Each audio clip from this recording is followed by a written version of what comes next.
Whew. Okay, let's get into how I survived brain surgery.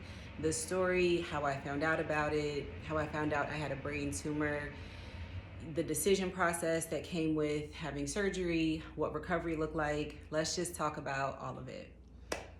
So, to give a little bit of background to kind of start the story off, I was on birth control for over a decade, probably 14-ish years, the better part of 14 years. There was a little bit of time in between where I stopped taking the birth control, but it was never any real significant amount of time. So, on birth control, and when I was on it, it pretty much stopped my cycle, stopped it completely. And I talked to my former gynecologist about it, and she basically said, there was no real reason for me to have a period when I was on birth control. And whenever I wanted to have a baby, I would just stop taking it. I would get pregnant, have a baby, and live happily ever after. That's the gist of what she said. So I was going into college and I was like, cool, you don't have to tell me twice. So that was my thought process at that time. Now, fast forward to, and oh, by the way, I was on the pill, birth control pill. It was a very low dose of estrogen, I guess that's what it was. So fast forward September of 2020, I decided to stop taking birth control, just cold turkey. And the older I was getting, the more holistic I was becoming, and the idea of me not having a period it started to really not settle well with me. I didn't love it per se, when I had it, but I knew that as an adult female, I should be having a period if I'm healthy. So stop taking the birth control. It took 18 months for my cycle to return. So now we're at February of 2022. It came on and I was ecstatic. I was so excited. I called my mom. I was crying. I was all of the above. And luckily it came on when I was teleworking. I know that's not really important to the story, but convenient too. So it came on, it was regular from February until July of 2022. After July, it stopped again, and I was not pregnant. So in the meantime, I had been doing some research and found out the longer you're on birth control, the longer it can take for your body to fully bounce back to where it should be. So that's what I thought was going on. I was like, okay, it's gonna take a while for things to go back. So every month it just became a waiting game. Is it gonna come on? Is it not gonna come on?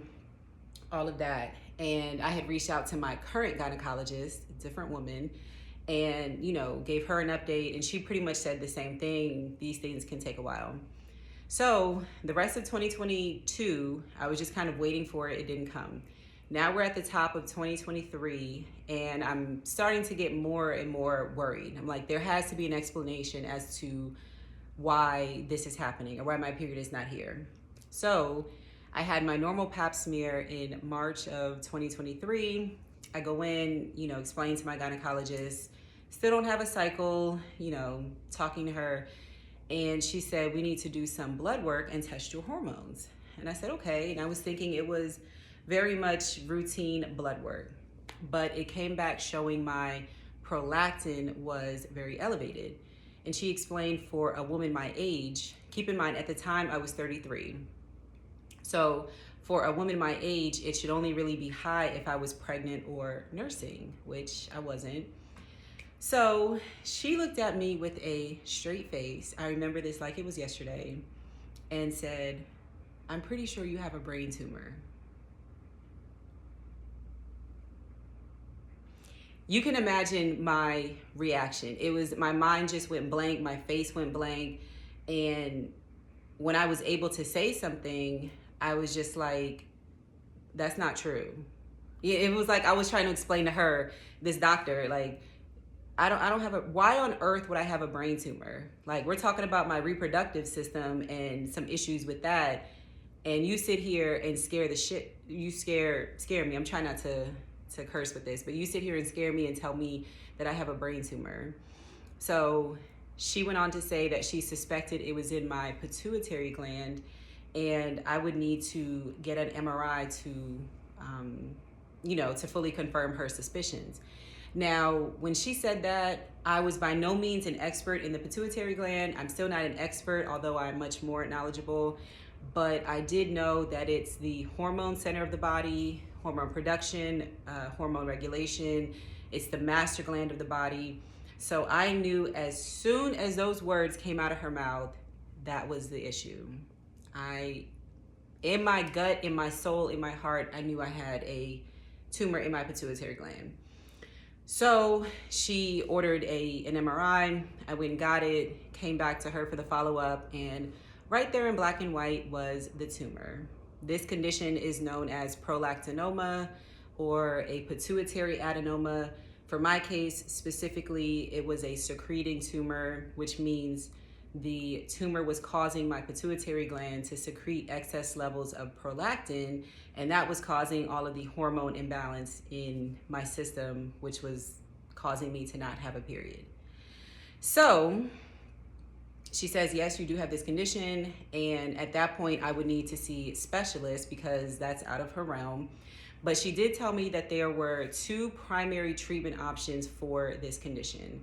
The first one is long-term medication, which I did not want.